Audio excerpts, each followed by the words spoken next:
is VanCam. This is VanCam you waited for.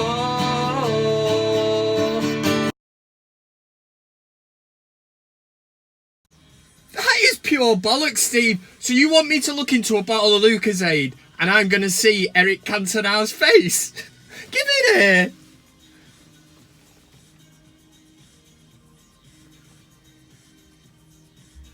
No, nothing. Just as I knew it, you tit. How are you doing? Every single one.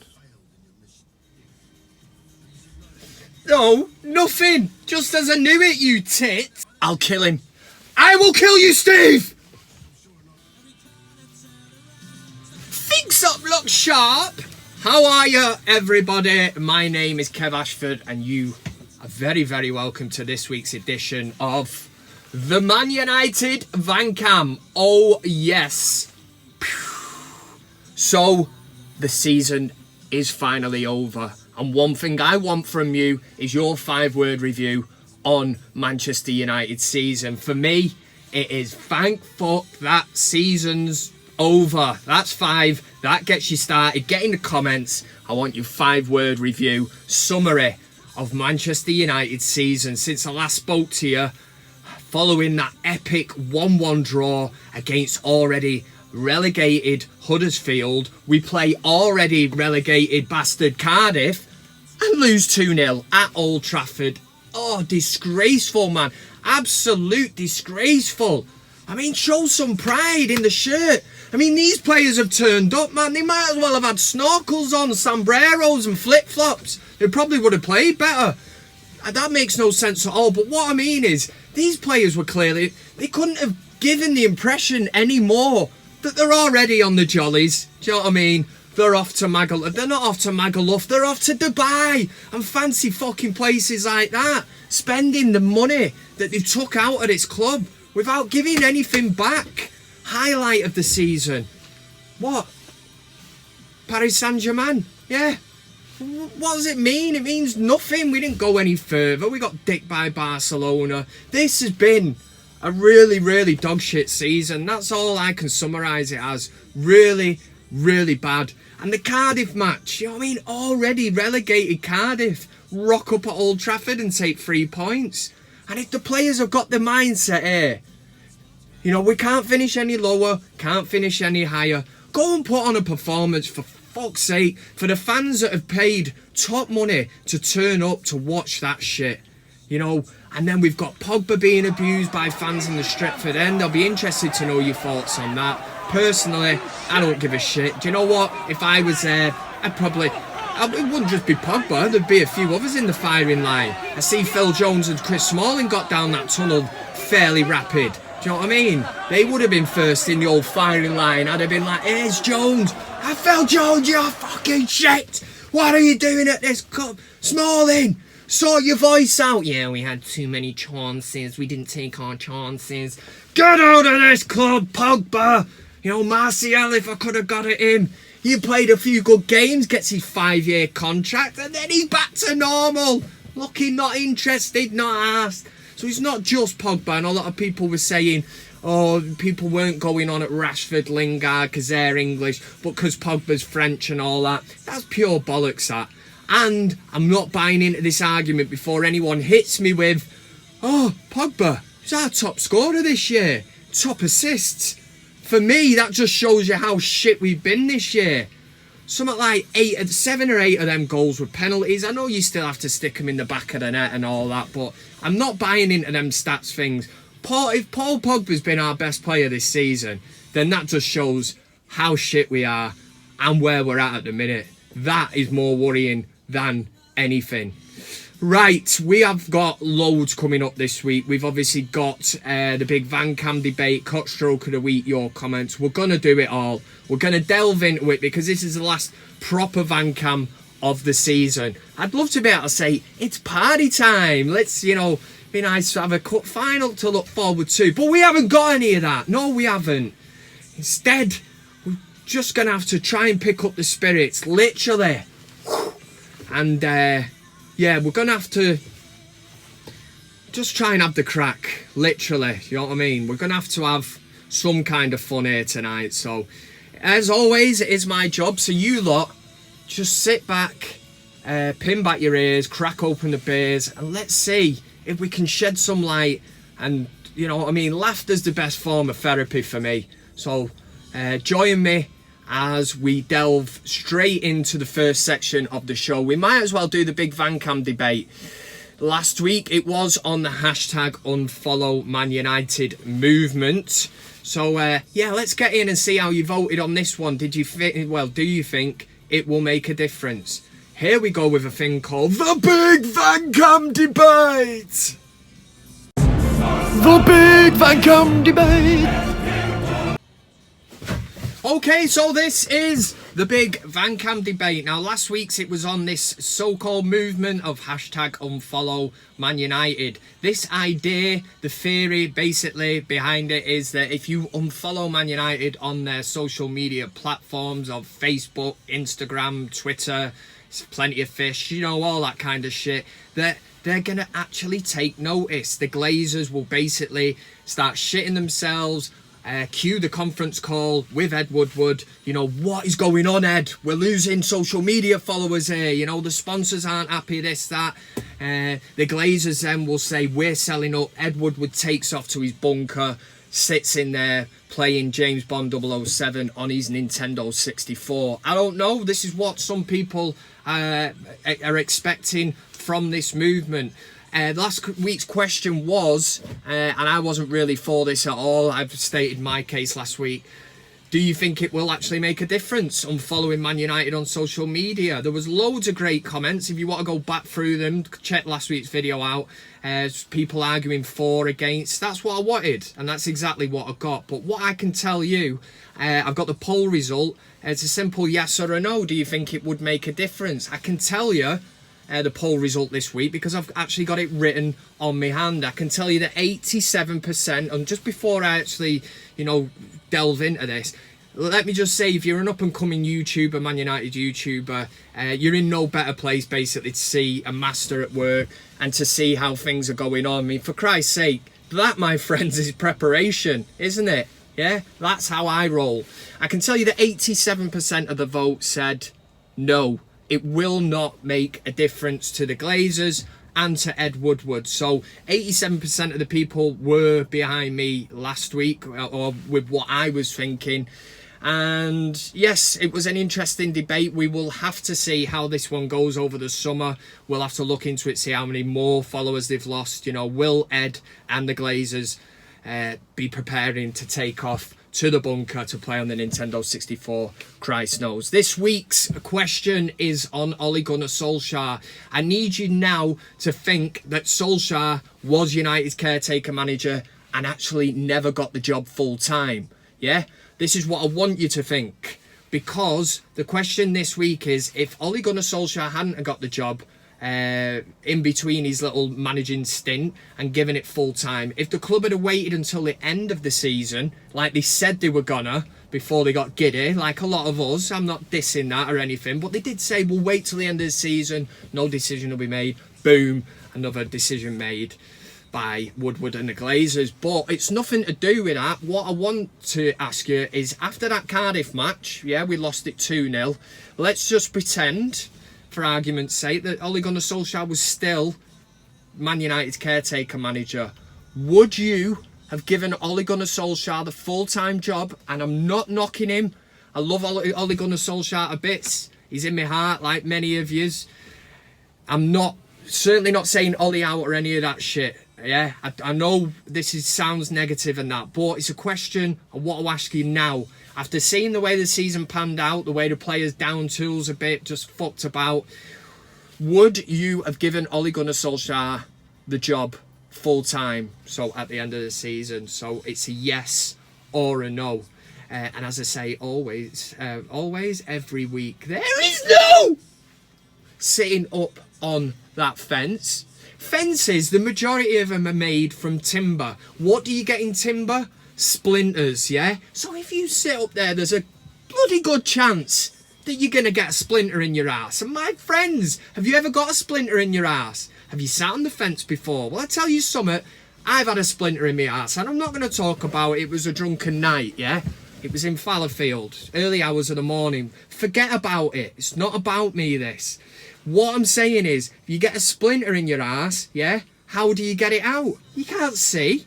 So you need a mirror. You need to strip your pants off. You need to look backwards into a mirror and start picking them out, preferably with tweezers. If you do this on the street and the police are driving by, or you're getting arrested, yeah?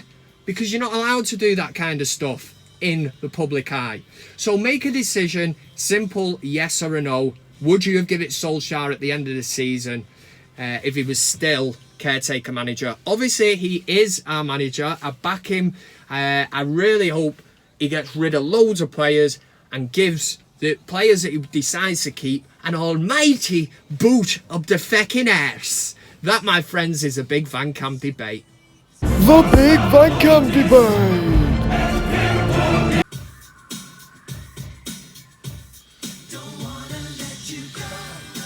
This was the Big VanCam Debate. Make sure you get involved in that and cast your vote. Otherwise, there's absolutely no reason to be doing it. Next up, we're going to delve into a thing that we all know as CockStroker of the Week. That is the phone. I best get that. So enjoy CockStroker of the Week. The CockStroker of the Week. Hello and welcome to CockStroker of the Week. It's my job now to tell you who is CockStroker of the Week, but I'm obviously going to tease you a little. I'm not just going to delve straight in there. So I've got a top 3 for you this week. Number 3, and thanks very much to Solomon Orison on the Facebook page at Kev's VanCam. If you want to check it out, just drop it. Yeah, you get it. Anyway, Solomon basically put forward his CockStroker of the Week nomination, which was the whole Manchester United team that got beaten by already relegated Cardiff on the final day of the season 2-0. And do you know what? I totally agree with you. So for that reason, every single one of them United players is in at number 3. And if you disagree with that, then give me a good reason why you wouldn't have put them in at number 3. Number 2 CockStroker of the Week this week is Manchester City, and in particular Noel Gallagher. This seems to become a regular thing. When Manchester City have won the league, they have to bring in Noel Gallagher, and they all stand round like bellends and sing Wonderwall.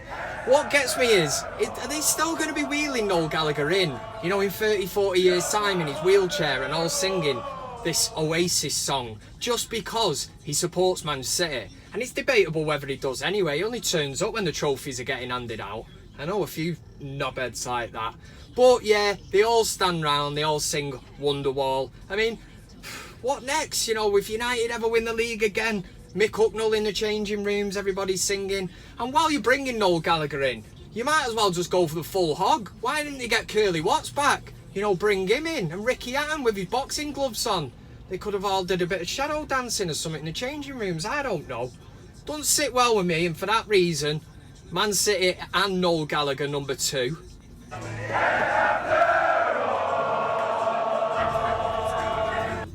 You should go declare. It's a Christy Moore Friday. Love a bit of Christy Moore. Won't have a bad word said about him.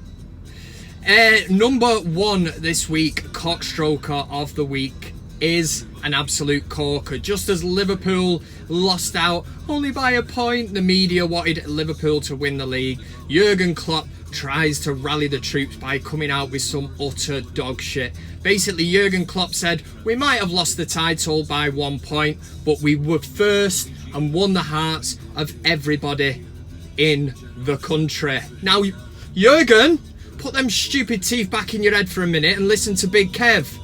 I'm a Man United fan and I live in this country, and I can tell you, I don't speak for everybody that watches VanCam, but I'm pretty sure that the goddamn 99% of people that watch it will not agree with that comment. Liverpool are not in my heart. Man United are in my heart. Liverpool will never be in my heart. So what an absolute dick to come out with a comment like that. Do you know what I mean? Liverpool, they won the heart, yeah. Forget that Premier League trophy. We're in the hearts of everyone in the country. You're not in my heart. You're not in 99% probably of the people who watch VanCam. And yes, that other 1% is Alan the Cat, who's a Liverpool fan. But he's alright. We'll let him off. So this week, CockStroker of the week. We're going to get the pun in. It's CockStroker spat. Oh, did it again. Klopp. Why can't I say? Klopp. Do you know, it must be a scousing night. You know, you go, yeah, alright. CockStroker of the week this week is Jurgen Flip Flop.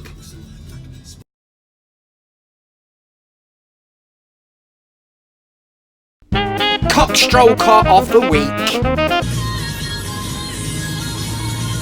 So there we go, Jurgen Flip Flop, Cloppity Clop, CockStroker of the week. Call him whatever you want. Personally, I just like to call him a big tooth German bastard, but each to their own in it. Anyway, let me know if you agree, disagree, and as always, if you have a nomination, make sure that you send it in to me, and then I can decide whether it makes the cut or not. Right, now we will end with your comments. It's a chance for you shower of bastards to have your say, so make sure you get commenting on this video, and it might just make the cut. Oh, you bastard, you never know. This is your comments. Just before I actually get into your comments, you might want to join in and try and help me out here, but I was thinking the other day, now that the season has finished, for us anyway, there's still a Champions League final to go. Who has been your... This is a great question. This shouldn't even be a difficult question at the end of a Man United season, for the wrong reasons, obviously. But who has been your player of the season? Yeah, I'll leave that one with you. Get in the comment section, player of the season, type that out, throw in whoever you want. And don't be starting to say Marouane Fellaini, because I'm not having it. A serious one. If you're asking me, I think a player... I'm looking at a player who's developed, looks like he'll get better and better, maybe a future captain, and has definitely cemented himself in a defence that is already pretty much dog shit. The Iceman, Victor Lindelof. That's who I'm going for, so let me know if you agree and throw yours in. Without further ado, let's get into your comments. Dominic Burtick said, I can't say his surname any different to Burtick, it's probably something different, but he said, I like this video just so you don't hunt me down and beat me with a dildo. So funny, great show, Kev. Listen, now and again I do throw threats out, and Burtick, take that as a threat. You've got to like the videos, otherwise shit like that is definitely going to happen. Ian Turlington said, I think United will look to bring in a mix of established good Premier League standard players and potential good players for the future, and he uses Daniel James as an example. It's back to basics for me. We've signed the big names and it's not working. People are coming in and taking the piss out of this club. Look at Di Maria, Falcao, and then you look at like Memphis Depay, he was supposed to be potential. Wilfred Zaha, potential. Why is it not working at our club? Maybe we need to go to an English kind of spine of the team. We need players, ultimately, who know what it's all about, United. What it's like to wear the shirt. All we ask is that you run your bollocks off. I mean, how many times this season have we been outrun? I've never heard of that. That's effort, that. And you've got Pogba coming out after games saying, mentally, you know, we weren't at the races and we weren't in the right frame of mind. You're playing for United, for Christ's sake. Dickhead. The con man in the house, good to see him in the house, said, so the Wythenshawe Raver got mugged off, Kev, lol, no pun intended, mugged. You can get your mug from the... Just try, yeah. He said, I suppose he deserves that for the Beardsley lookalike. That's very, very true. David Conreen, the Wythenshawe Raver, spanning probably the most... I mean, it hit me, that one. I went on a 2-day bender on the strength of that. Anyone that tells you look like Peter Beardsley, I mean, you're rock bottom. The way I look at it, I need to be positive. I mean, I'm thinking, it can't get any worse than that. If somebody says you look like Peter Bastard Beardsley, no. Sad times. But I had a great couple of days on the beer and I'm back to normal now. Back in the saddle. Callum Helm, help me, said, Kevin, who would be your dream signing and why? And do you know the way I look at it now? I just mentioned before about Falcao, Di Maria. We've had all these players and that. There's one player I would love at United. Now, I don't see it being really happening, if I'm being honest. But he said who would be my dream signing and why. United's always been based on a really, really good goal scorer. And when I was playing FIFA 19, first thing I do with United, I call Pochettino in. He comes into the office. Poch, what's the crack? Do you want a brew? Yeah. Whatever. Yeah. Have a cup of tea, sunshine. Sits down. And then boom, I hit him. I say, I'm giving you Lukaku and a ball of money. I want Harry Kane. So in reality, Harry Kane I think would be fantastic for United. Captain material. Apparently give a rousing speech at half-time when they were 1-0 down in the second leg against Ajax. We need somebody like that. And he's brilliant. He's a game changer. He turns up in the big games, unlike Lukaku. In fact, let's call Poch. I was going to say let's call him now. I ain't got his number. But, you know, call him up. We'll give you Lukaku, Phil Jones. We'll give you Smalling. We'll give you Fred. You know, and 100 million. Deal with that. Give us Harry Kane, for Christ's sake. That was a flying pig. Mr. Flying Pig United is in the house. Well, in the comment section, he said, great show, mate. Sounds a good prospect. Seems to have passion. This is Daniel James. And fighting him, and that's what we should be looking for from our signings. It is. That's the running theme of today's show. Players desperate to wear the red shirt, not desperate to earn 300 grand a week. Top man, keep it up. Obviously, that's a bit of a reference towards the likes of Paul Pogba, the likes of Alexis Sanchez. Oh, I seen his name the other day. Is he still at United? Yeah, he is. What's the best thing he ever did at United? Play Glory, Glory Man United on a piano. And he didn't even do that. There's obviously some mad sound effect. Unless he can play the piano. In that case, he's a lot better at playing the piano than he has been playing football for Man United.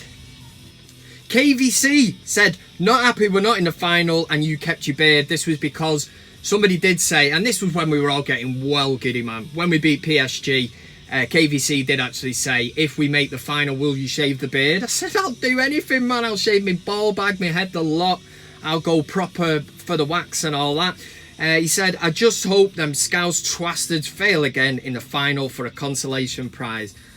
That says a lot about where we're coming, you know, where we are at the minute. Because I'm the same. I'm like, as long as they don't win that final. And you know they'll all say, they'll all, you know, if you'd have asked me before the season started what I would have wanted, the Champions League or the Premier League, I would have said the Champions League. No, you wouldn't, you Scouse dickhead. You've never won the Premier League, so surely you'd want that. Premier League means you're the best team in England. And for the first time in the 21st century, the Champions League final is going to be contested by two teams who haven't even won the league this century. Get your head around that.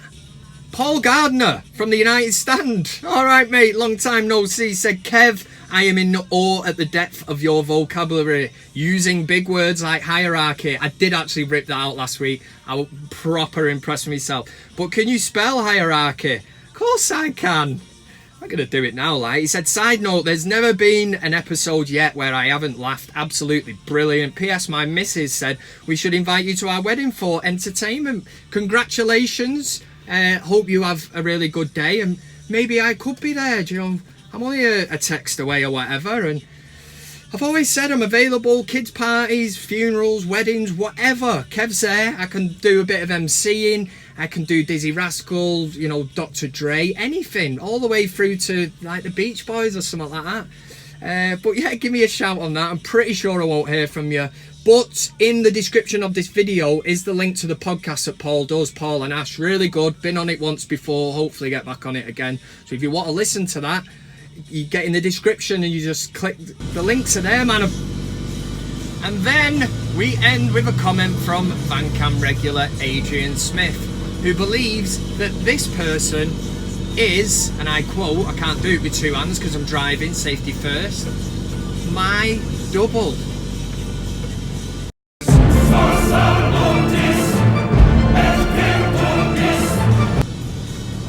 Cheeky twasted! Declan bastard! Geordie Donnelly! And Deco is getting mixed up, is it Anthony McFarlane? I don't know. Not supposed to know. I'm Kev from VanCam. I know one thing, he's got a massive FOD. That's a massive forehead. And that gets me down, man. Peter Bastard Beardsley last week. And now people are speculating that I've got a forehead. Like, it is Anthony McFarlane, innit? Down with that kind of shit. This, my friends, is the last proper VanCam of the season. Of course I'll be back. Don't worry. Calm your tits down. But this time next week, on the Friday, I'm off to St. Paul's Bay in Malta for 10 days of sun, sea and beer. Yeah, that's exactly what a holiday's all about. So I'll be going and enjoying myself. If you've been in the super chat and you've left any kind of contribution towards this channel, rest assured it will be going, you know, in the pot, in the St. Magaluf, the Malta pot. Yeah, I want to say thank you everyone for the continuing to stay by this channel for the season. And like, this isn't a goodbye. I'll be back. So obviously VanCam, few new ideas and all that. There'll be transfer bollocks and all that to talk about. So you never know, Ed Woodward might head for the bunker on his Nintendo 64, so that could be some kind of breaking news to look out for. And make sure to drop a like on the video, unless like Burtic, you know, I will hunt him down one day and beat him repeatedly with that dildo. And I have got it, it's not mine, it's not the wife's either, it's somebody else's. He left it at the house and I'm not digging a hole here anyway. Thank you very much. Yes, I will enjoy my holiday. And thanks very much for watching. Love yous all. I said your love keep on lifting me higher and higher. Nice one for watching the video. And thanks to everybody who has subscribed to VanCam. You can follow me on all the usual social media platforms. That's Twitter, Instagram, Facebook, and Plenty of Fish. So make sure you give me a follow. Nice one if you dropped a like on the video. Make sure you subscribe. This is VanCam. Nice one.